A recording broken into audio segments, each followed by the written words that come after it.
वर्णानाम् अर्थसंघानां रसानां छन्दसामपि मंगलानां च कर्तारौ वंदे वाणी विनायकौ। नमामि सद्गुरुं शान्तं सच्चिदानंद विग्रहं पूर्णब्रह्म परानंदम् ईशमानंदिवल्लभम्। प्रपन्नपारिजाताय तोत्रवेत्रैकपाणये ज्ञानमुद्राय कृष्णाय गीतामृतदुहे नमः। माधुर्यरसकल्लोलां शिवशक्त्यैकरूपिणीम् अमृतानुभवार्थाय वन्दे ज्ञानेशनन्दिनीम्। आपदामपहर्तारं दातारं सर्वसम्पदां लोकाभिरामं श्रीरामं भूयो भूयो नमाम्यहम्। यस्य वेदमयी वाणी यस्य देवमयी तनुः यस्य ब्रह्ममयी दृष्टिः स गुरुः पातु मां सदा।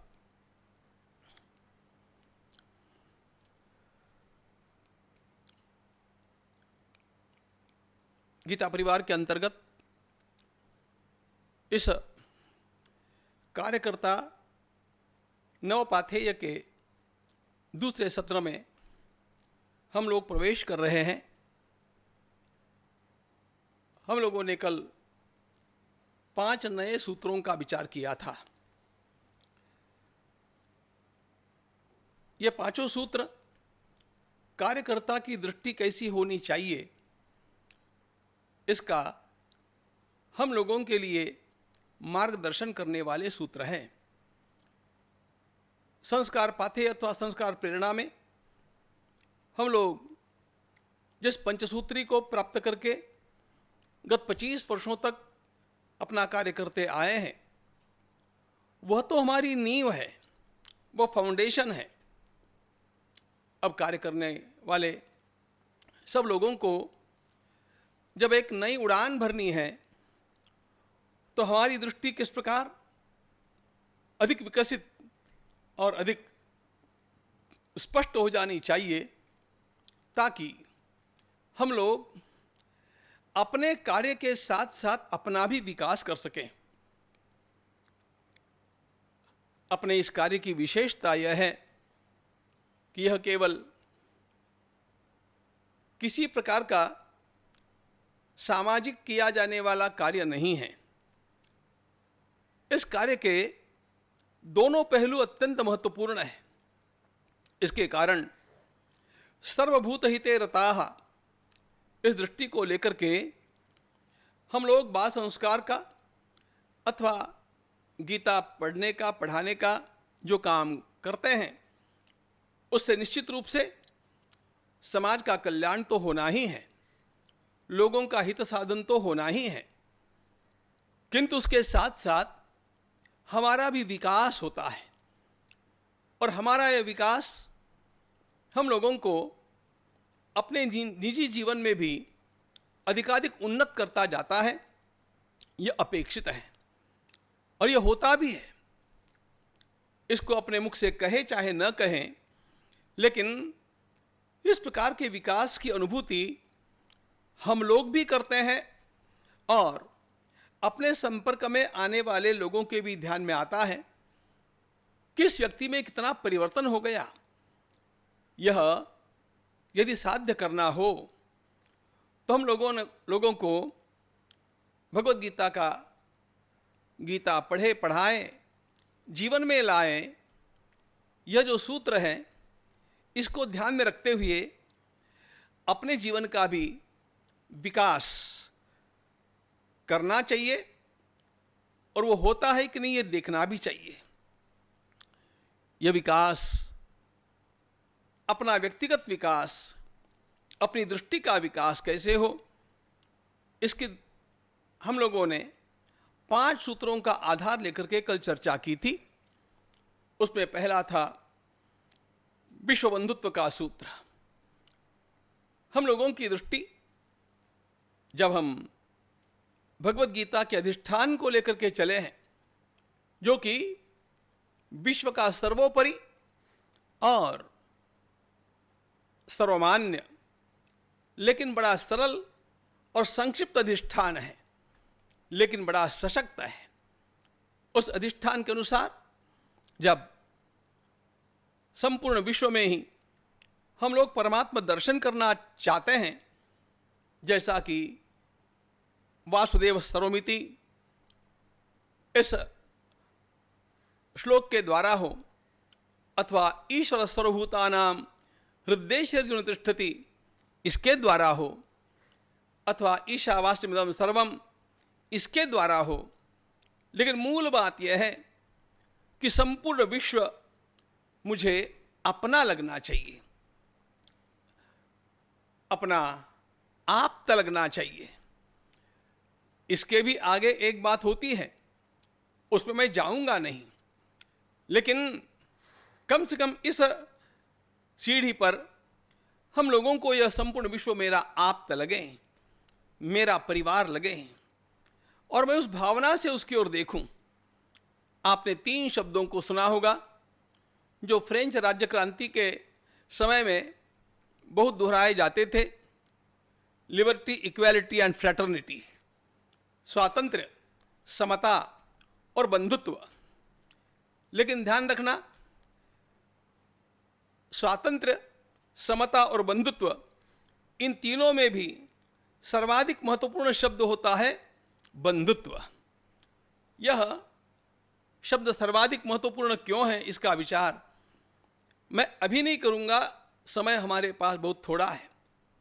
लेकिन इस बंधुत्व भावना का विकास हमारे लिए निरंतर होता रहे। मित्रों, आप लोगों ने जो आरती गीता परिवार के लिए लिखी गई थी उसको पढ़ा है कि नहीं मुझे पता नहीं। गीता स्वाध्याय शिविर में तो हम लोग उस आरती का गान करते हैं। उस आरती के सारे शब्द बड़े महत्वपूर्ण हैं, कभी उसका ही चिंतन विशेष रूप से होना चाहिए। गीता पढ़े पढ़ाए जीवन में लाए, यह उस आरती की ही एक पंक्ति है। उसी आरती में एक पंक्ति आती है, कोई नहीं पराया सब जन है तेरे। हम संसार की ओर इस दृष्टि से देखें कि पराया कोई नहीं। भौगोलिक सीमाएं, राजकीय सीमाएं, सांप्रदायिक सीमाएं, वंशगत सीमाएं, भाषा की सीमाएं, जाति आदिकों की सीमाएं, इन सब सीमाओं के परे जाकर के हम लोग यह माने, हम लोग अपने भीतर यह अनुभव करें कि ये सब के सब मेरे हैं, मेरे आप्त हैं। यह संपूर्ण विश्व जब परमात्मा का स्वरूप है, जब यह संपूर्ण विश्व परमात्मा के द्वारा मेरे इष्ट प्रभु के द्वारा बनाया गया है, तो इसमें पराया कौन हो सकता है। हम लोगों का चिंतन सर्वदा ये होना चाहिए, और जब इस प्रकार का चिंतन होगा तो किसी की भी ओर देखते समय हमारे मन में वैर की भावना नहीं आएगी। भगवद गीताकार कहते, निर्वैर सर्वभूतेषु यस्माम एति पांडव। निर्वैर, हम निर्वैर होकर के रहे। अब कोई हमें अपना शत्रु मानता होगा, यह उसका विवेक है, लेकिन हम किसी को शत्रु न माने, हम किसी को पराया ही न माने। यह विश्व बंधुत्व की भावना हमारे कार्य का आधार होना चाहिए, और यह दृष्टि हमारी स्वस्थ रूप से विकसित होती रहनी चाहिए, अधिकाधिक विकसित होती जानी चाहिए। मित्रों, मैं इसमें एक बात और जोड़ना चाहता हूं कि यह केवल मैं मनुष्य जाति के लिए नहीं बोल रहा हूं। भारत का कोई नागरिक, अमेरिका का कोई नागरिक, अथवा अन्य किसी देश का कोई नागरिक, ये सब मेरे हैं, यही मेरी केवल भावना नहीं है।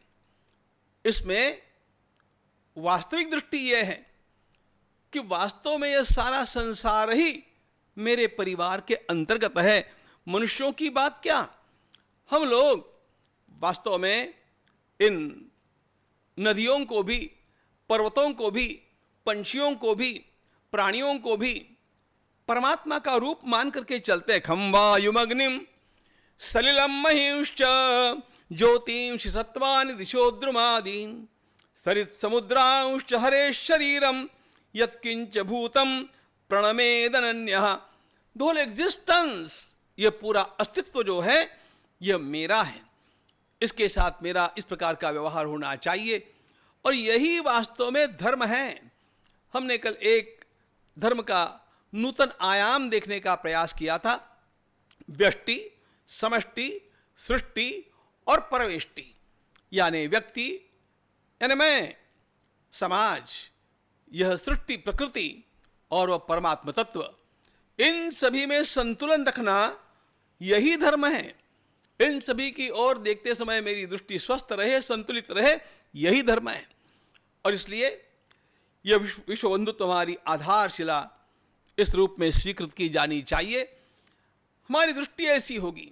फिर व्यवहार में विवेक तो रखना पड़ेगा, वह सर्वत्र ही रखना पड़ता है, किंतु दृष्टि इस प्रकार की हो। अब आप देखेंगे भगवद गीताकार क्या कहते हैं, विद्या विनय संपन्ने ब्राह्मणे गविहस्तिनी शुनिचैव श्वपाके च पंडिता समदर्शिनः।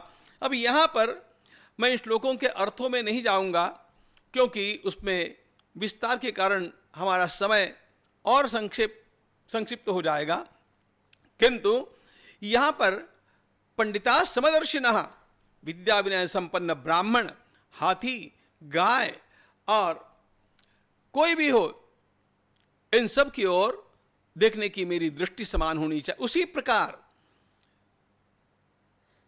संसार की ओर देखने की मेरी दृष्टि बंधुत्व की, आपतत्व की हो जानी चाहिए। ये मेरे परिवार के जन हैं।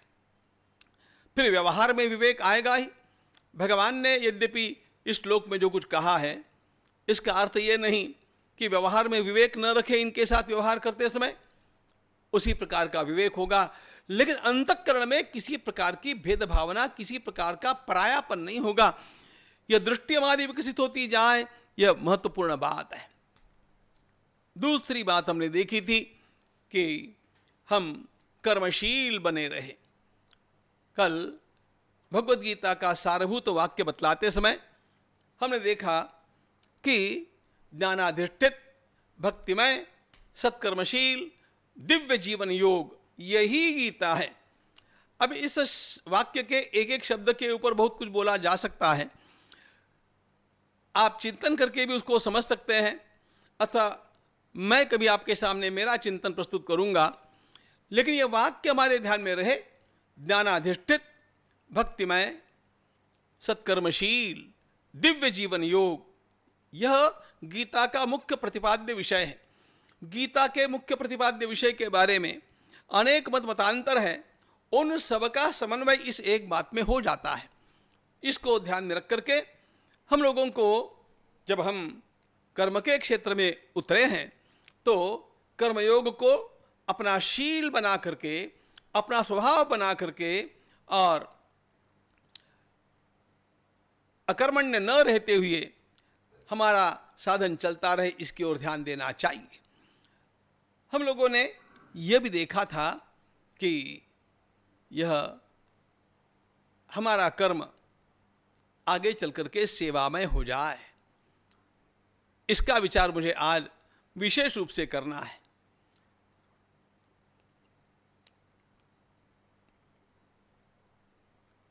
हमारा जीवन सेवामय हो,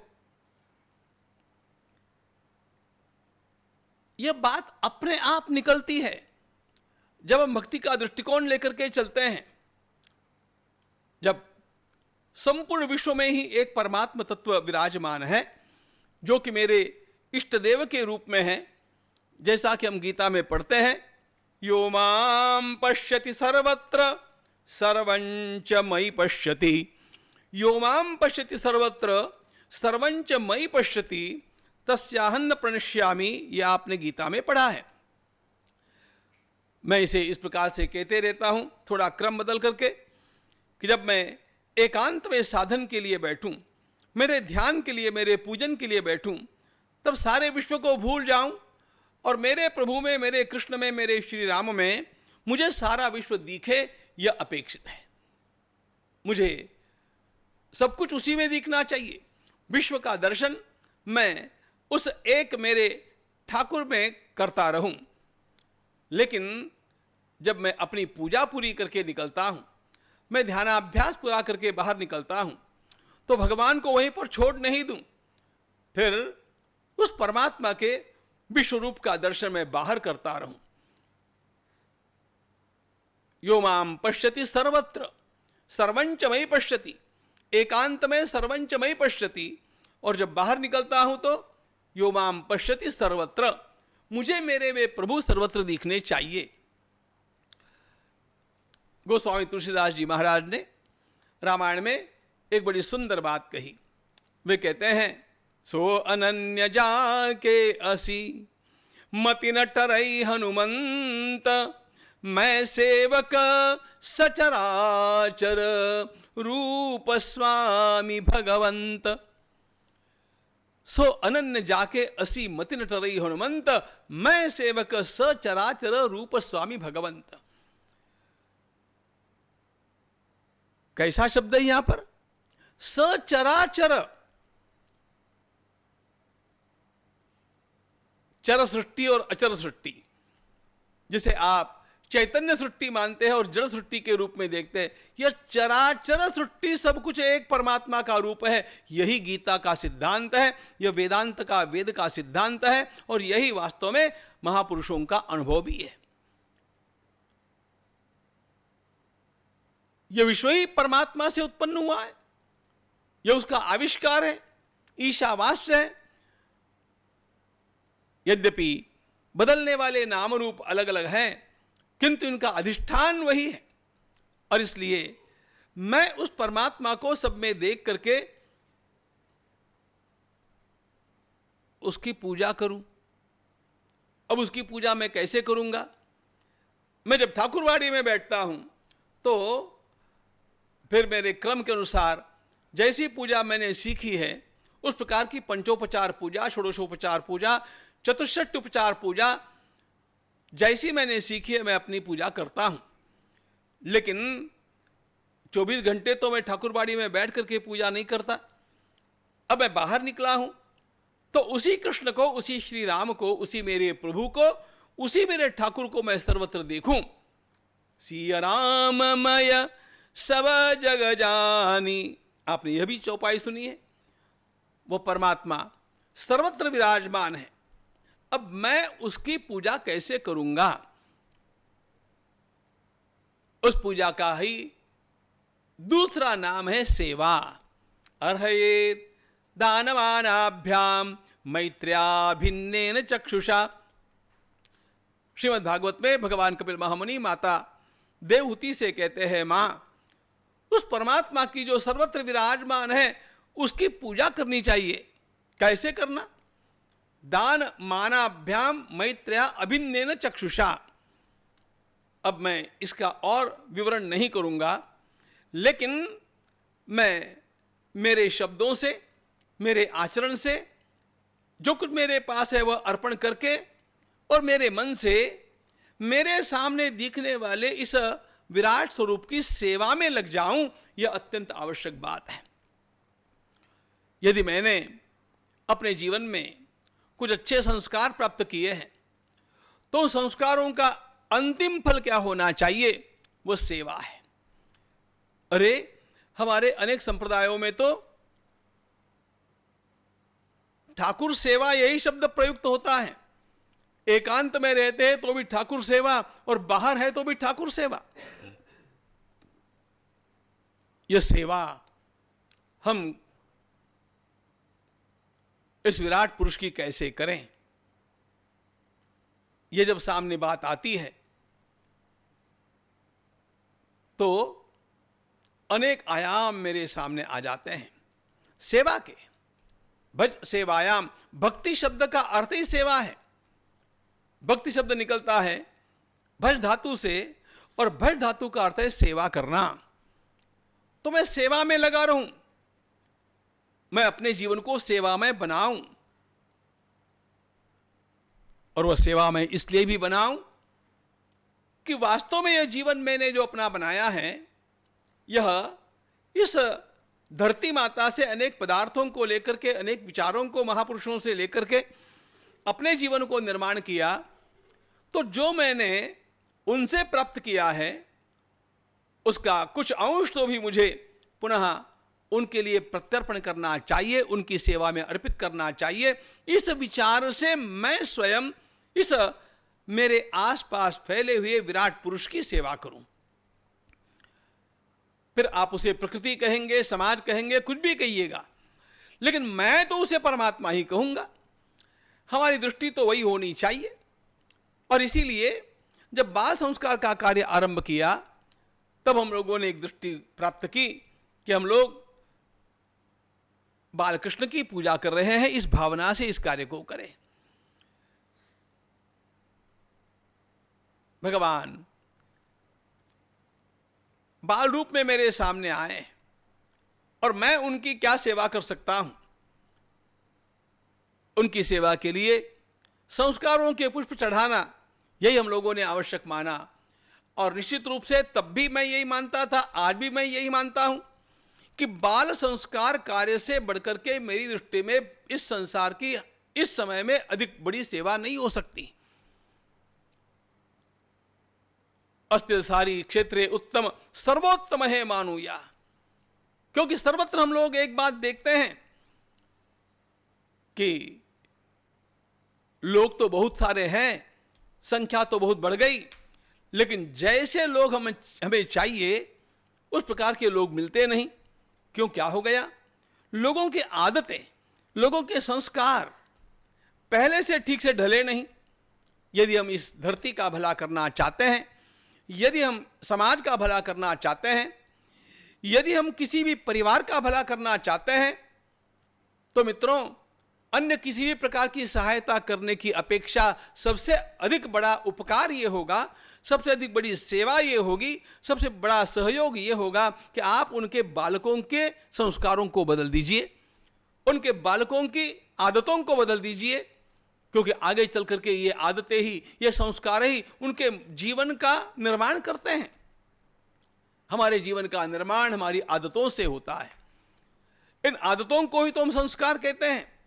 और इसलिए इन बालकों की वाणी, इन बालकों का शरीर, इन बालकों का मन और इन बालकों की बुद्धि, इनको अच्छे स्वरूप में ढालने का प्रयास, यही संस्कार का कार्य है। और यही गीता परिवार इतने वर्षों तक लगातार करता आया है और इसे आज भी मैं सर्वाधिक महत्वपूर्ण कार्य मानता हूं। विस्तार नहीं करता, लेकिन अब ऐसा ही नहीं कि सब लोग यही करेंगे। एक बात और भी है, हमारे सामने जो बालक आते हैं, इन बालकों को भी कुछ बातें बतलाते समय, उनको आदतें लगाते समय, उनके भीतर सेवा का संस्कार निर्माण करते समय उनके सामने रखने के कुछ पहलू हम लोगों को दिखने चाहिए, ताकि वे उस प्रकार से धीरे धीरे उस सेवा की ओर मुड़ते और ढलते जाएं। ऐसा जब विचार करते हैं तो इस धरती माता की सेवा आज अत्यंत महत्वपूर्ण लगती है। चाहे कोई भी देश है, चाहे कोई भी स्थान है, लेकिन आज ऐसा लगता है सारी धरती माता संकटग्रस्त है और यह संकट मनुष्य के द्वारा निर्माण किया गया है। परमात्मा के द्वारा तो जो धरती, जो सृष्टि, जो प्रकृति हम लोगों को प्रदान की गई, वो तो निरंतर हम लोगों के लिए उपकारी ही रही है। किंतु हम लोगों ने उसके ऊपर जो आक्रमण किया, उसका जो शोषण किया, उसका जो हनन किया, उसका जो दुरुपयोग किया, उसके कारण इस पंचमहाभूतात्मक सृष्टि में अनेक विकृतियां निर्माण हो गई। हमने क्या नहीं बदला? दो प्रकार के संकट हमने इस वायुमंडल पर, इस धरती के ऊपर लाए। पहला तो सारे देशों में लगी हुई शस्त्रों की होड़, इन शस्त्रों के द्वारा निर्माण होने वाला प्रदूषण, और दूसरी बात, अनेक प्रकार से इस संपूर्ण सृष्टि को हम लोगों ने प्रदूषित करते हुए, अरे कहीं का नहीं रखा है। एक सारा प्लास्टिक का उदाहरण ले लिया जाए, कितनी गौ माताएं इस प्लास्टिक के कारण मरती है, कितने वृक्षों को हमने तोड़ दिया। गौ माताओं की बात क्या, आज इस प्लास्टिक के कारण सारे समुद्र भी इतने खराब हो गए कि वहां की मछलियों के ऊपर बड़ी आपत्ति आ गई। यह रसायन के कारण भी आई और प्लास्टिक के कारण भी आई। हम लोगों ने जल को दूषित किया, हमने वायुमंडल को, वायु को दूषित कर दिया, हमने भूमि को सतत खनन करके दूषित कर दिया, वृक्षों को काट काट करके निर्ममता के साथ नष्ट करके हमने इसको पूरा ऐसा बना दिया कि सारी सृष्टि का वायुमंडल ही डगमगा गया। और ग्लोबल वार्मिंग हम जिसे कहते हैं, सारे संसार में अत्यधिक ऊष्मा का निर्माण, ये सारे संकट हम लोगों के द्वारा लाए गए हैं। अब इतने बड़े संकटों में हम क्या कर सकेंगे, ऐसा विचार हम लोगों को नहीं करना है। एक बात बतला देता हूं मित्रों, जब भी हम चिंतन करते हैं उसका अर्थ सारे संसार का ठेका हमने लिया है, ऐसा नहीं होता है। संसार में ये बातें होनी चाहिए, लेकिन हम लोगों को संसार तक ये सब बातें जब पहुंचेगी तब पहुंचेगी, और जो करेगा वो अच्छा ही होगा, जो इस सेवा में निमग्न हो जाएगा अच्छा ही रहेगा। किंतु हम लोगों को, हमारे आसपास के बालकों को और अपने स्वयं को कुछ ऐसी आदतें लगा लेनी चाहिए सेवा के रूप में। एक सादी आदत वृक्षारोपण की, हरितिमा को बढ़ाने की। हमारी संस्कृति ने हम लोगों को ये कहा, मुझे आश्चर्य हुआ जब मैंने पढ़ा, 10 पुत्र समा कन्या 10 कन्या समो द्रुमः। 10 पुत्रों को जन्म देने से भी अधिक महत्वपूर्ण है एक कन्या को जन्म देना, और 10 कन्याओं का पालन करने से भी अधिक महत्वपूर्ण है एक वृक्ष का संगोपन करना। गरुड़ पुराण में, महाभारत के शांति पर्व में हम लोग इस प्रकार के जिन श्लोकों को पढ़ते हैं, तालाब को निर्माण करना, जलाशयों को स्वच्छ करना, वृक्षों को निरंतर लगाते रहना, बढ़ाते ही जाना। हम लोग वृक्षारोपण का एक सादा कार्य भी अपने हाथ में ले और धरती की सेवा करने लग जाए तो अपने आप अपने आसमंत का वातावरण बदलता है। एक सेवा का यह केवल दिग्दर्शन है, इसके ऊपर कितना भी बोला जा सकता है। हम लोगों को बालकों में और अपने भी जीवन में सबसे प्रधान सेवा के रूप में अपने माता पिता की सेवा की ओर ध्यान देना चाहिए। इतनी दर्दनाक घटनाएं मैं सुनता हूं वृद्धाश्रम में रहने वाले लोगों की, वृद्धों की, जिनके कारण किसी के भी नेत्रों में आंसू आ जाए। पढ़े लिखे लोगों के माता पिता वृद्धाश्रमों में जाकर के और वहां पर आंसू बहाते रहते हैं, हम उनकी सेवा नहीं कर पाते हैं। कभी तो भी हमें माता पिता की सेवा की इस महत्ता को अपने जीवन में उतारना चाहिए और एक व्रत अपने जीवन में ले लेना चाहिए कि कभी भी मेरे व्यवहार के कारण मेरी माता पिता के आंखों में आंसू नहीं आएंगे। कौन संपन्न है कौन गरीब है इस बात की ओर मैं जाता नहीं हूं, लेकिन संपन्नता और गरीबी, इसके कारण हमारा सेवा भाव बदलता नहीं है। सेवा का भाव अपने अंतःकरण में हो और प्यार के शब्द और केयर टेकिंग, उनके लिए अनुकूल बनकर के व्यवहार करना, इतना ही हमारे जीवन में आ जाए तो हम अपने घर का स्वर्ग बना सकते हैं। जैसे बाल संस्कार उन बालकृष्ण की सेवा है, उसी प्रकार माता पिता की सेवा साक्षात सीताराम लक्ष्मी नारायण भगवान की सेवा है। अरे मैं जब विचार करता हूं महाराष्ट्र के पंढरपुर क्षेत्र का तो मन गदगद हो जाता है। भगवान विट्ठलनाथ वहां पर आकर के खड़े हैं। वे किसी भी विट्ठल विट्ठल करने वाले के लिए नहीं आए, माता पिता की सेवा में तल्लीन पुंडलीक से मिलने के लिए, उसको दर्शन देने के लिए भगवान बिना बुलाए वहां पर पहुंच गए। और उनके आने पर भी जब पुंडलीक ने माता पिता की सेवा का त्याग करके उनका स्वागत करने से इनकार कर दिया और भगवान ने जब कहा कि अरे पुंडलीक यहां पर खड़ा रहने के लिए कोई स्थान ही नहीं है, पुंडलीक ने फिर भी वहीं पर बैठे बैठे ये कह दिया कि भगवान आप पधारे हैं तो बड़ी अच्छी बात है, मुझे आनंद है, but you have come without an appointment, आप अचानक आ गए, मैं क्या कर सकता हूं। वहीं पर बैठे बैठे पुंडलीक ने एक ईंट को फेंक दिया और ईंट के ऊपर भगवान विट्ठलनाथ खड़े रहे। पंढरपुर में भगवान विट्ठलनाथ का ईंट के ऊपर खड़ा होना यह माता पिता के गौरव की परिसीमा का उदाहरण है। हम राम जी की आरती करते रहेंगे, जय जानकी नाथा, और अपने माता पिता को रुलाते रहेंगे तो हमारी भक्ति कैसी?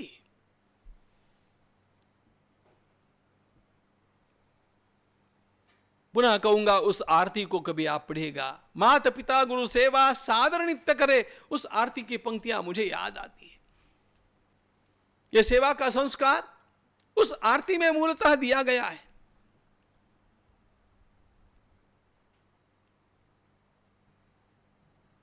प्रसिद्धि के लिए हम लोगों के सामने जाकर के और किसी क्लब के माध्यम से समाज की सेवा करते हैं, अच्छी बात है, मैं इन बातों का कभी भी आलोचक नहीं रहा हूं, किंतु यदि हमारे भीतर सेवा की यह भावना होगी तो उसके ऊपर पहला अधिकार अपने वृद्ध माता पिता का होता है। इसका भान हम लोगों को रहना चाहिए।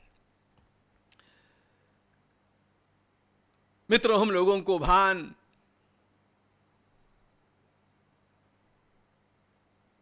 गौ माता की सेवा का भी होना चाहिए। गौ माता की महत्ता आज इस विज्ञान के युग में अधिकाधिक प्रतिष्ठित होती जा रही है। गौ माता का दूध, गौ माता का घृत, गौ माता से उत्पन्न सारे के सारे गोमूत्र गोबर आदि पदार्थ भी मनुष्य के लिए कितने उपयोगी हैं और कैसे वे अपने आप हमारे जीवन को अधिकाधिक स्वस्थ और सात्विक बनाते जाते हैं, इसके बारे में आप कभी पढ़िएगा, सुनिएगा। मैं केवल संकेत करता जाता हूं। हम लोगों को अपने लिए और अपने समक्ष आने वाले बालकों के लिए गौ माता की सेवा का संस्कार भी एक अत्यंत अच्छा उपक्रम हो सकता है। एक उपक्रम मेरे मन में पुनः पुनः आते रहता है, क्यों न कभी कभी हम स्वयं जाकर के अथवा अपने बालकों को, संस्कार केंद्र के बालकों को ले जाकर के भगवान के किसी देवालय की स्वच्छता करें, तीर्थ की स्वच्छता करें। मुझे याद आती है, हमारे लखनऊ के गीता परिवार के सारे लोग जब जब गंगा जी के तट पर स्वर्गाश्रम में गीता साधना शिविर होता है, वे जाकर के वहां के गंगा जी के घाटों की ऐसी स्वच्छता करते हैं कि सारे लोग देखते रह जाते हैं। हम गंगा जी के भक्त हैं ना,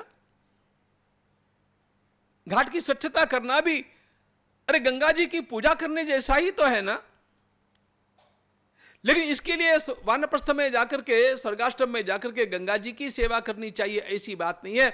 अपने गांव के भी किसी देवालय की स्वच्छता करने का कभी कभी उपक्रम किया जाए, वर्ष में 2 बार तो भी, तो अपने आप बालकों के ध्यान में यह बात आएगी और हमारे भी जीवन में यह बात उतरेगी कि हमें भी अपने हाथ में झाड़ू लेकर के देवालय को स्वच्छ करने में किसी प्रकार की भी कमी की अनुभूति नहीं होनी चाहिए, वो गौरव लगना चाहिए। गीता स्वाध्याय शिविर में हम लोग, चाहे जितना भी संपन्न कोई भी है, लेकिन वो झाड़ू हाथ में लेता है सायंकाल में और परिसर की स्वच्छता करता है। मुझे एक बार पूछा गया, यहां पर तो सारे लोग कर रहे हैं, सेवक वर्ग यहां पर है स्वच्छता करने के लिए, फिर आप काहे को सायंकाल के ये आधे घंटे का समय रखते हैं स्वच्छता के लिए? मैंने कहा, झाड़ू लेकर के जो कोई करोड़पति रास्ते पर उतरता है उस स्वच्छता के लिए, उसका अहंकार लीन होता है। घर में तो उसे सफाई का मौका मिलता नहीं, आवश्यकता होती नहीं। यह हमारे संस्कार हैं।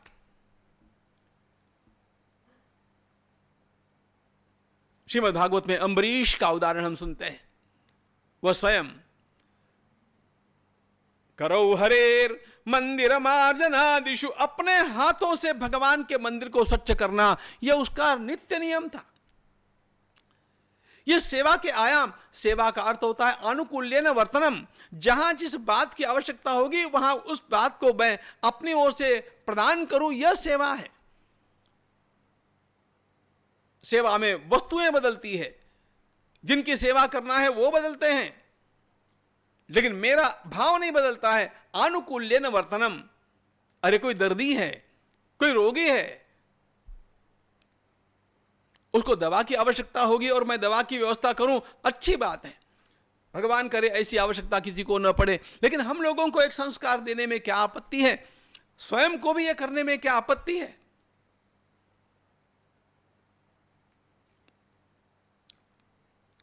कि हम दर्दियों के पास जाएं, अस्पताल में जाएं, उनके पास बैठे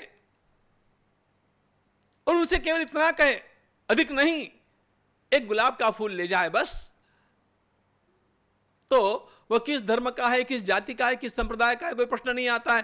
केवल उसको एक गुलाब का फूल दें और इतना कहे कि आपके स्वास्थ्य के लिए मैं भगवान से प्रार्थना करता हूं। 2 श्लोक वहां पर बोल करके आप प्रेम से उनकी ओर देख करके चले आएंगे ना, आपको यह छोटी सी बात जीवन भर अत्यंत समाधान देगी। उन दर्दियों के चेहरे मुझे याद आते हैं जिनके पास मैं बैठा और जिनका अंतिम समय आया है, इसको जान करके मैंने उनको स्वयं अपने हाथों से गंगा जल पिलाया, तुलसी दल उनके मुख में रखा।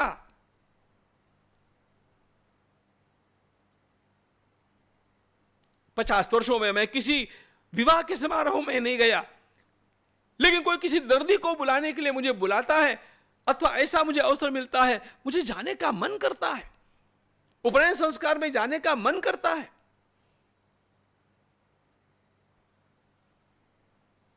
यह रुग्ण सेवा, अरे बाकी वैद्यकीय उपचार तो जो चलते रहेंगे, डॉक्टर लोग करते रहेंगे, उसमें हम कोई सहायता कर सकते हैं तो करनी भी चाहिए। मुख्य बात, आवश्यकता इस बात की है, उनके लिए हम लोग अज्ञात प्रेमी बनकर के जाएं और प्रार्थना करें। ये इस प्रकार के जो सेवा के अनेक आयाम हैं, सबको सब करने चाहिए ऐसी बात नहीं, सबकी प्रवृत्ति समान नहीं, सबकी रुचि समान नहीं, सबकी क्षमता समान नहीं, लेकिन हमारी रुचि के अनुसार, हमारी क्षमता के अनुसार हम लोग कुछ न कुछ तो करें। इस समाज के साथ मेरा अनुबंध है। मुझे अत्यंत आदर है लखनऊ के गीता परिवार के उन बालकों के और बालिकाओं के लिए जिन्होंने कोविड के इस भयंकर काल में कितने महीनों तक अन्न के लाखों पैकेट्स का वितरण किया, संकट झेल करके भी किया। गीता परिवार को क्या करना चाहिए और बालकों को कैसी आदतें लगानी चाहिए, इसका यह आदर्श उदाहरण है। हमारा जीवन सेवामय हो जाए।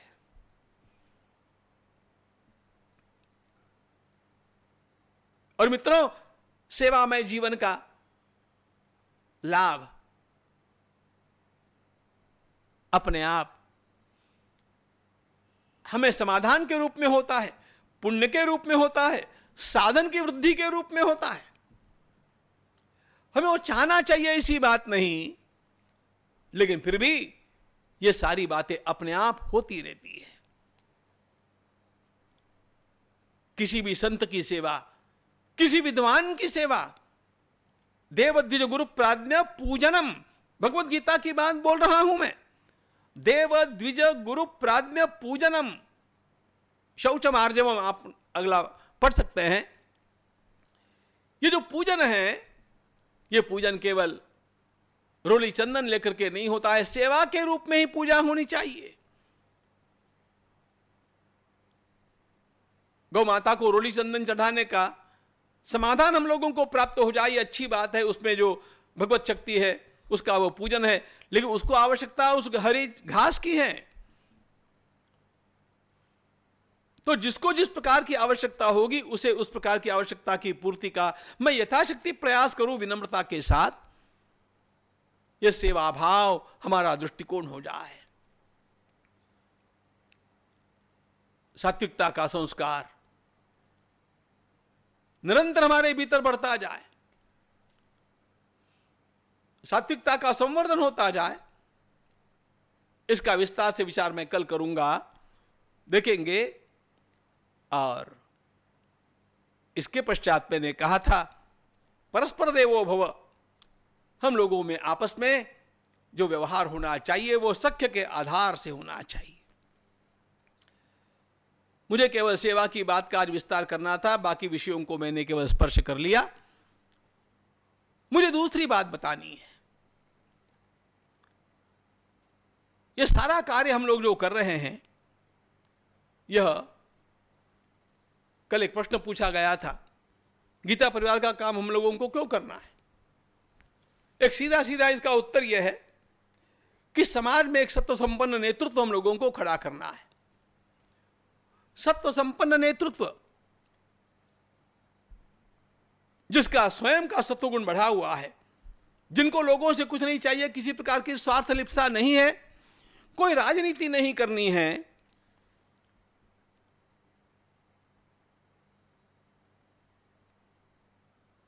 स्वाध्याय और साधन के रूप में सेवा हमारी चलती रहे, इस प्रकार के लोगों को जब आसपास का समाज देखता है, उनसे जब बालक संस्कार प्राप्त करते हैं और समाज देखता रहता है, तो अपने आप इसके कारण लोगों के भीतर एक विश्वास निर्माण होता है कि ये निस्वार्थ लोग हैं, और लोग उनकी बात का विश्वास करने लग जाते हैं। लोग हमारी बात का विश्वास करने लग जाए, लोग हमारे कहे के अनुसार करना अच्छा मानने लग जाएं, लोगों के मत हमारे सोच के अनुसार बदलते जाएं, तो अपने आप सोशल कॉन्शियसनेस बदलता है, सोशल माइंड, एक सामाजिक चेतना में परिवर्तन होता है। सामाजिक चेतना में परिवर्तन लाने का काम गीता परिवार के बालक अत्यंत उत्तम रीति से अगली पीढ़ी में करने वाले, नहीं आने वाले कुछ वर्षों में करने वाले हैं, ये मेरा परम विश्वास है। द कल्चरल लीडरशिप, लीडरशिप शब्द को सुनकर के आप राजनीति की बात मत सोचना, मैं उससे बहुत कोसों दूर हूं, लेकिन एक संस्कृति होती है, समाज का प्रवाह होता है, और जब इस प्रकार के लोगों को समाज देखता है तो अपने आप we become the opinion makers, अपने आप लोगों के मत हमारे मत के साथ एक रूप होने लग जाते हैं। There comes a social change, अपने आप एक सामाजिक परिवर्तन आता है, समाज का मन उच्च स्तर में पहुंच जाता है, और समाज का मन उच्च स्तर में पहुंचाना यह बहुत बड़ी बात होती है, क्योंकि समाज का मन किस स्तर में है, इसी से तो समाज की उन्नति का विचार होता है।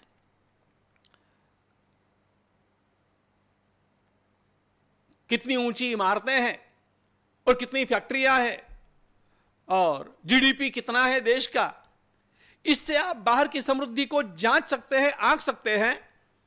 लेकिन लोग कैसे सोचते हैं एक दूसरे के बारे में, सृष्टि के बारे में, यदि वो दृष्टिकोण भोगवादी होगा, केवल भौतिकता का दृष्टिकोण होगा, तो वही होगा जो इस समय विदेशों में, खासकर अमेरिका आदि देशों में हो रहा है। लोग अशांत हैं मित्रों, अशांत पश्चिम के वातावरण में भी भारत शांत है। आज भी इसका कारण भारत की यह चेतना, the social mind of Bharat is different, is on different level, और इसका कारण है हमारे यहां के ग्रंथ, हमारे यहां के संत, हमारे यहां के तीर्थ, हमारे यहां के व्रत, हमारे यहां के उत्सव, इनके कारण यहां का सोशल माइंड अलग है। कोविड के कारण सारे संसार के ऊपर संकट आया, भारत को वो नहीं भुगतना पड़ा जो अन्य देशों ने भुगता। ये देश एक अन्य धरातल पर विराजमान है, और यह धरातल बाहर से देखकर ध्यान में नहीं आएगा। ये गगनचुंबी इमारतों से नहीं दिखता है, लेकिन यहां के लोगों के व्यवहार से दिखता है। गीता परिवार को इस प्रकार के समाज का निर्माण करने वाले सामाजिक सांस्कृतिक नेतृत्व का निर्माण करना है, और उसी में समाज का भी कल्याण। अब यह होना हो तो हमारे भीतर किन गुणों का विकास होना चाहिए। मेरा ध्यान जाता है अथर्ववेद के एक मंत्र की ओर। कल हमने एक पंक्ति देखी थी, माता भूमि पुत्रो अहम पृथिव्याः। यह धरती माता हमारी माता है, संपूर्ण धरती माता हमारी माता है। ऐसा ही अथर्ववेद में कहा गया है, और अथर्ववेद के 12वें कांड में एक पूरा भूमि सूक्त है। उसे भूमि सूक्त भी कहते हैं, पृथ्वी सूक्त भी कहते हैं।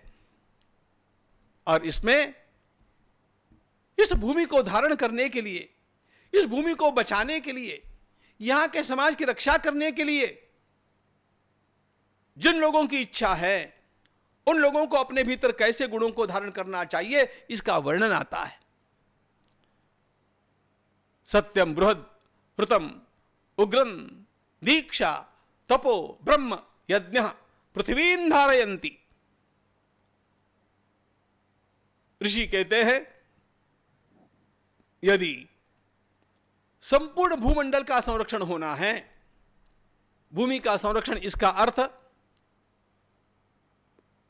यहां के समाज का संरक्षण, लोगों का संरक्षण, प्रकृति का संरक्षण, और सुखपूर्वक यह समाज यहां पर अपना विकास साध्य करता रहे और वह प्रदीर्घ काल तक इसी प्रकार सुखमय जीवन जीता रहे, इसे कहते हैं धारण करना। धारणात् धर्ममित्याहु, धारण करना, टिकाना। समाज टिकना चाहिए, समाज स्वस्थ रहना चाहिए, सुखी रहना चाहिए, और स्वस्थ और सुखी रहने के लिए अपने अपने कर्तव्य का पालन करते हुए एक दूसरों के सहयोगी लोग उसमें अधिक संख्या में होने चाहिए। कैसी दिव्य भारत की परंपरा!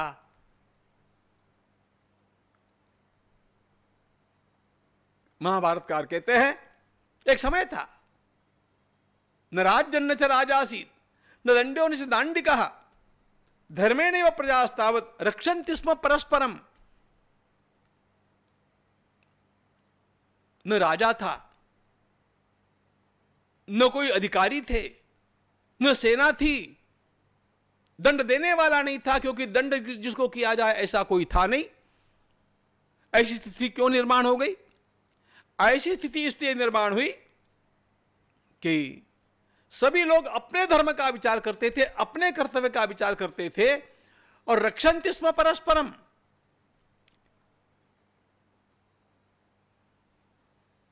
ये कैसा युग रहा होगा, सोचिएगा।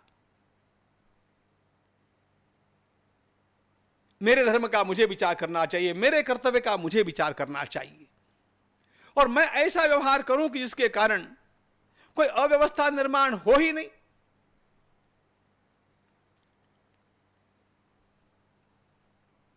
दुर्दैव की बात बताता हूं, ये जो सोशल नॉर्म्स है, ये जो सामाजिक संकेत है,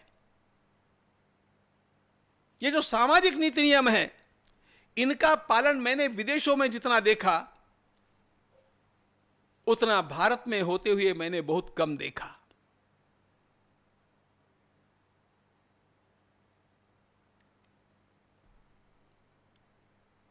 रास्ते के ऊपर रेड लाइट हो चाहे न हो, पुलिस हो चाहे न हो, रेड लाइट के लगते ही मुझे नियमतः खड़े हो जाना चाहिए, ऐसा हमें लगता है क्या? पुलिस की वहां पर किस लिए आवश्यकता है?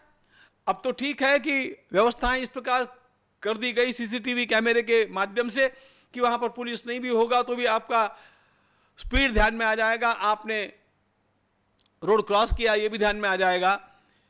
लेकिन जब ये व्यवस्थाएं नहीं भी थी उस समय, पुलिस की वहां पर क्या आवश्यकता है? जब नियम मुझे पता है तो नियम का पालन मुझे करना चाहिए। कोई तो भी देख रहा है इसलिए मैं नियम का पालन करता हूं, यह समाज की अधोगति का लक्षण है।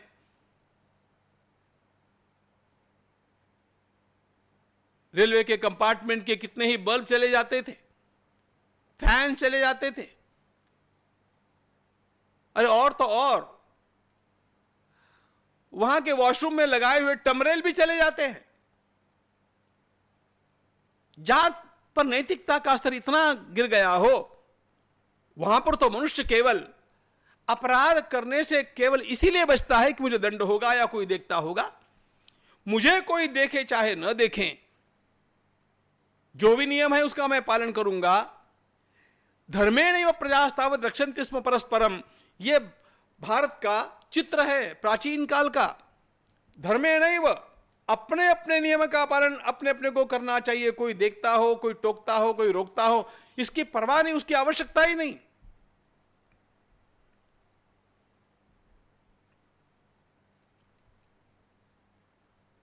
मित्रों, मैं सच्ची बात आपको बतलाना चाहता हूं। जब 96 में मैं पहली बार वैंकूवर गया कनाडा में,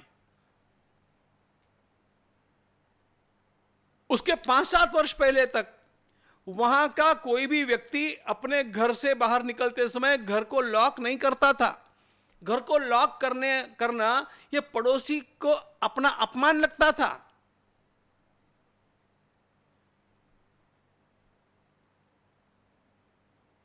यह मैंने स्वयं देखी हुई बात बतलाता हूं, सुनी हुई बात नहीं केवल। लेकिन समय के बदलते हमारे प्रिय भारतीयों ने वहां पर पहुंचा करके जो भंटाधार किया है, विचित्र है।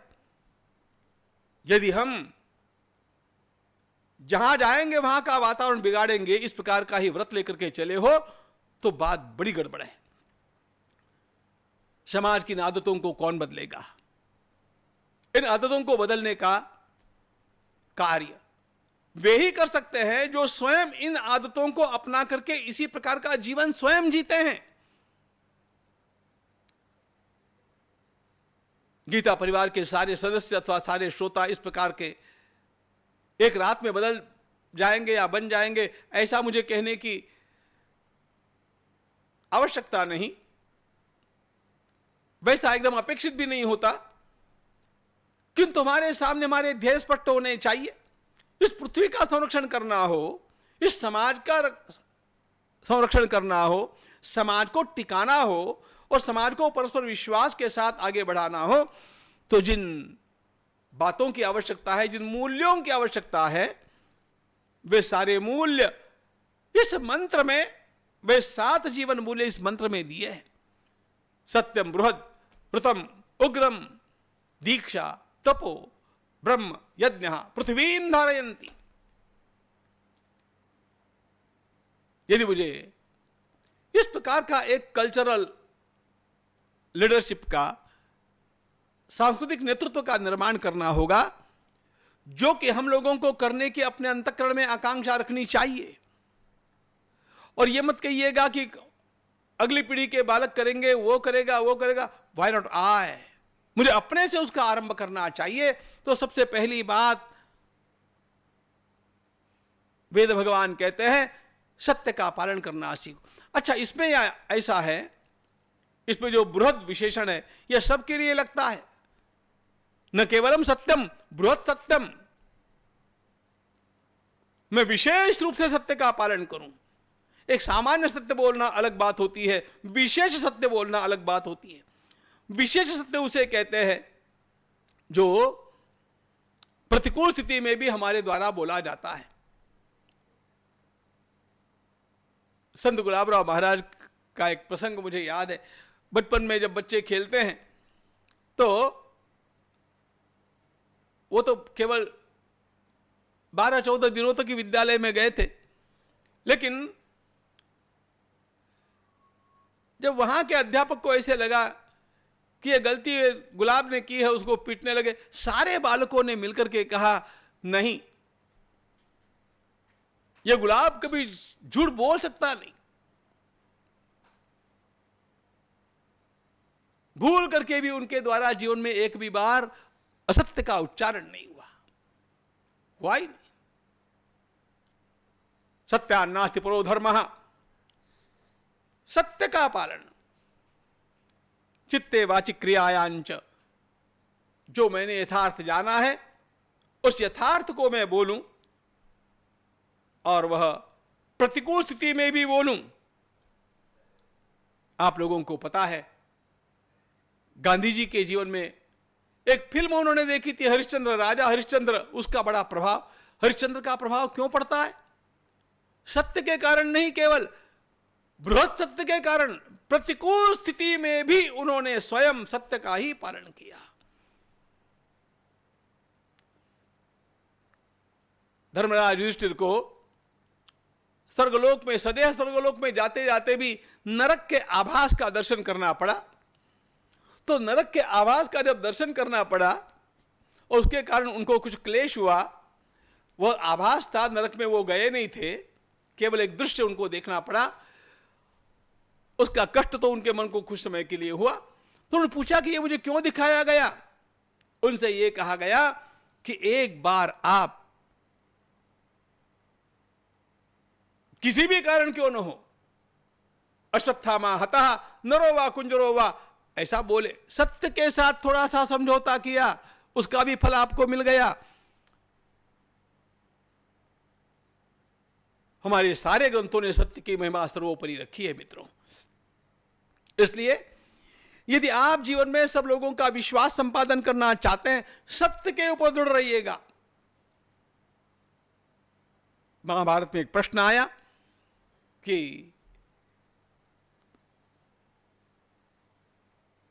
क्युषिदेक पदम स्वर्गम, एक नियम ऐसा कौन सा है, बाकी कुछ भी न करते हुए एक ही नियम का पालन किया जाए तो स्वर्ग के द्वार उस व्यक्ति के लिए अपने आप खुल जाए। महाभारतकार कहते हैं सत्यम एक पदम स्वर्गम, केवल सत्य का पालन करने वाला अन्य कुछ करे चाहे न करे, उसके लिए तो स्वर्ग के द्वार अपने आप खुलने ही खुलने हैं। सत्यान्नास्ति परो धर्मः, विकट स्थिति में भी मैं सत्य को छोड़ू नहीं। अब इसके साथ एक बात और बतलाते हैं, बृहद ऋतम, सत्य तो आप समझ गए, ऋत को समझना आवश्यक है। ऋत कहते हैं जो सर्वहितकारी, लोक कल्याणकारी उचित बात है वह कहना, सत्य तो बोलना, लेकिन वह यदि लोक कल्याणकारी न हो तो उसको न बोलना, वह लोक कल्याणकारी हो तो ही बोलना। अनावश्यक बातें यथार्थ होने पर भी मैं बकवास करता जाऊं, इसकी आवश्यकता नहीं होती है। वेद के ये दो शब्द बड़े महत्वपूर्ण हैं। आपने गणपति अथर्वशीर्ष में इनको पढ़ा होगा, सत्यम वदिष्यामि ऋतम वदिष्यामि। ये ऋत जो है ना, ये सर्वहितकारी, मंगल और उचित, इस अर्थ का शब्द है। अनेक बार अनेक महापुरुषों के जीवन में कुछ तो भी घटनाएं छोटी मोटी घट जाती है, हमें पता भी होने पर भी उनका उल्लेख करने की आवश्यकता नहीं होती है। सत्य है कि नहीं, नहीं ये बात सत्य होगी, वो उपयोगी है क्या, आवश्यक है क्या, उसका आज कुछ लाभ है क्या। व्यक्तिगत जीवन की एक बात मैं बताता हूं।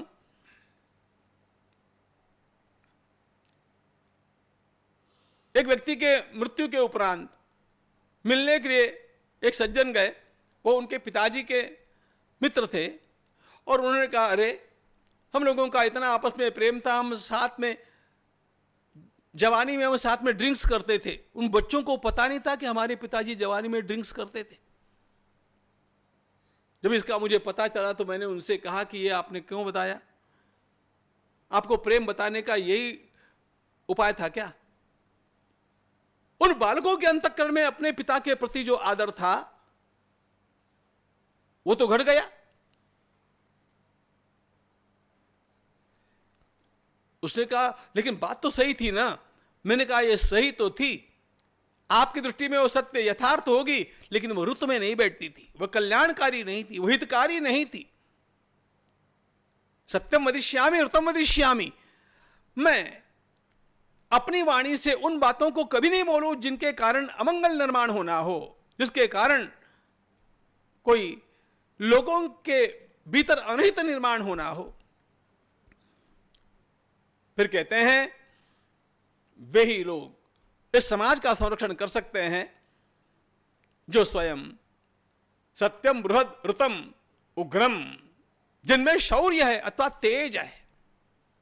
स्वामी विवेकानंद में तेज कितना था आप लोग जानते हैं ना। स्वामी जी वेदांत के अध्येता तो थे, उत्तम साधक भी थे, लेकिन व्यक्तिगत रूप में उनकी आलोचना कितनी भी करने पर कभी उन्होंने उत्तर नहीं दिया। लेकिन जब जब भारत माता की आलोचना हुई, भारतीय संस्कृति की आलोचना हुई, तो स्वामी जी उत्तर दिए बिना रहते नहीं है। मेरे जीवन में कुछ बातें ऐसी होनी चाहिए जो मैं सहूंगा नहीं। इसको कहते उग्रता, इसको कहते तेज, इसको कहते शौर्य।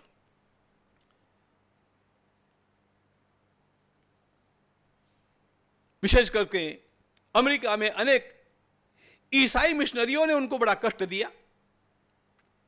और अकारण अनेक बातें उनके सामने लाई।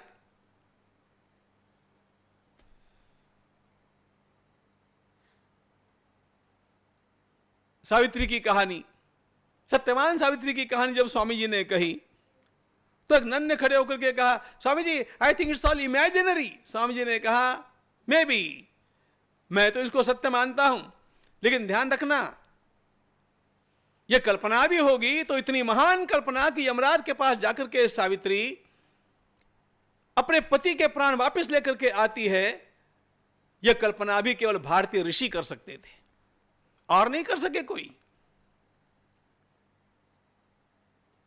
इतनी बड़ी आपकी संस्कृति है तो क्यों आप इसके पहले हम लोगों को उपदेश करने के लिए नहीं आए? यह प्रश्न सामने आते ही स्वामी जी ने कहा, आ जाते मेरे पूर्वज भी, लेकिन क्या करते वे भी? आपके पूर्वज तो नंग धड़ंग वनों में घूम रहे थे, वे हमारी बातों को समझते नहीं। यह स्वामी जी का उत्तर है। जहाज के ऊपर स्वामी जी भारत की आलोचना करने वालों को समझाते हैं, लेकिन जब वे सुनना भी नहीं चाहते तो स्वामी जी ने सीधे उनके कमीज को पकड़ लिया और कहा, यदि आपको मेरी बात को सुनना भी नहीं है और भारत की आलोचना करनी है तो एक शब्द बोलो, मैं उठा करके आपको फेंक दूंगा सागर में। यह तेज यदि नहीं होगा तो हम लोग कभी काम नहीं कर पाएंगे। जिसको समाज का संरक्षण करना है, इस वसुधा का संरक्षण करना है, उसको अपने भीतर इस तेज को भी संवर्धित करना पड़ेगा। मित्रों, सत्यम बृहद ऋतम उग्रम दीक्षा एक अत्यंत महत्वपूर्ण बात है। इसके लिए हमने कोई व्रत लिया है क्या? दीक्षा का अर्थ होता है व्रत लेना, और उस दीक्षा के व्रत की दीक्षा को ग्रहण करने के बाद उसका पालन करना। हमारा व्रत, हमारी शपथ, हमारी प्रतिज्ञा, मैं पुरुषार्थी भी हूं, मैं ज्ञानी भी हूं, मैं और बहुत कुछ जानता हूं, कर भी सकता हूं। ऐसे होने पर भी यदि मेरा कमिटमेंट किसी काम के साथ नहीं होगा तो मैं बहुत नहीं कर पाऊंगा। मेरा सारा पुरुषार्थ डाइल्यूट होकर के इधर उधर बह जाएगा। इसलिए वन लाइफ वन मिशन, मुझे मेरे जीवन में किसी एक बात की दीक्षा ले लेनी चाहिए। मुझे यह काम इस जीवन में करना है। आप लोग जानते हैं, माननीय राष्ट्रपति भी अपना आसन ग्रहण करने से पहले एक शपथ लेते हैं। माननीय प्रधानमंत्री भी एक शपथ लेते हैं। अब वो तो एक राजकीय पद्धति है और योग्य पद्धति है। हम लोगों को अपने जीवन में यह सोचना चाहिए कि मैंने कौन सी शपथ ली है, मेरा जीवन किस लिए है, मैं जीवन में क्या करने वाला हूं। मुझे अच्छा लगा जब गीता परिवार के मेरे मित्रों ने इस समय एक प्रतिज्ञा पत्र निर्माण किया।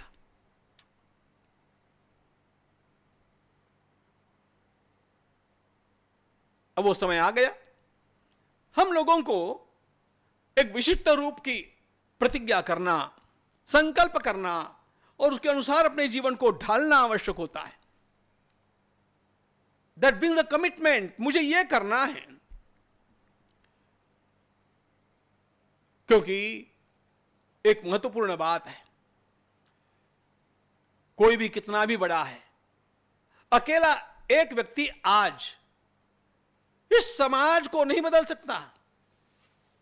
सभी को अपने साथ एक टीम खड़ी करनी आवश्यक होगी। कोई भी है, कितना भी बड़ा है, जिसके साथ संघ नहीं है, जिसके साथ टीम नहीं है, जिसके साथ कार्यकर्ता नहीं है, वो अधिक से अधिक अच्छी पुस्तकें लिखेगा और एक दिन संसार से चला जाएगा। परिवर्तन लाना है, यदि कार्य को आगे बढ़ाना है, चिरस्थायी रूप देना है, विचारों को प्रत्यक्ष के धरातल पर लाना है, तो एक संघ की आवश्यकता होती है। इसीलिए भगवान बुद्ध ने जो कहा उसको परिवर्तित करके, थोड़ा सा बदल करके मैं पहले से कहता आया हूं, जो आज भी कहना चाहता हूं। कृष्णम शरणम गच्छामि, धर्मम शरणम गच्छामि, संघम शरणम गच्छामि। मेरे लिए मेरी टीम, मेरा संघ, मेरा गीता परिवार सर्वोपरि हो जाना चाहिए। यदि वह मुझे इस प्रकार का सर्वोपरि लगना हो और यदि उसके माध्यम से मुझे अपना भी विकास करना हो और समाज का भी संरक्षण करना हो, तो क्या करना होगा, इसका विचार कल करेंगे। उसके साथ साथ और भी कुछ बातें इसमें से रह गई है जिनको भी मैं कल देखूंगा। धन्यवाद। जय श्री कृष्ण।